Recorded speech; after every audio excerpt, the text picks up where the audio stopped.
लोकशाही पद्धतीने आंदोलन व उपोषणकर्ते यांना पर्यायी जागा उपलब्ध करून देण्यात यावे या मागणीकरता संभाजी ब्रिगेड सोलापूरच्या वतीने जिल्हाधिकारी यांना निवेदन देण्यात आले। यावेळी माध्यमांशी बोलताना पश्चिम महाराष्ट्र संभाजी ब्रिगेड अध्यक्ष श्याम कदम म्हणाले की आज संभाजी ब्रिगेड सोलापूरच्या वतीने माननीय जिल्हाधिकारी यांना समक्ष भेटून निवेदन सादर करण्यात आले की सध्या जिल्हा परिषद जवळील उपोषण गेट येथे विविध संघटना, विविध पक्ष व नागरिक आपल्या मागण्यासाठी शासनाचं लक्ष वेधण्यासाठी त्या ठिकाणी विविध आंदोलने व उपोषण करतात।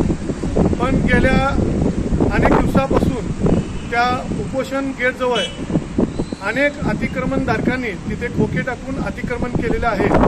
त्यामुळे उपोषणकर्ते ज्या वेळेस उपोषण करायला येतात त्या ठिकाणची जागा अत्यंत अपुरी पडत आहे।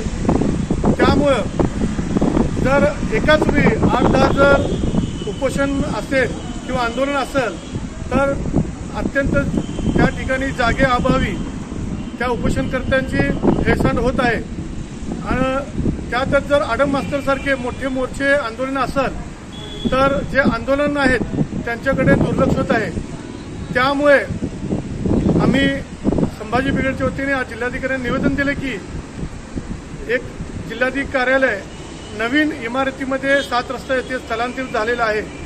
त्या ठिकाणी त्या आंदोलनकर्त्यांना एक पर्यायी जागा उपलब्ध करून द्यावी अशी आम्ही मागणी केलेली आहे।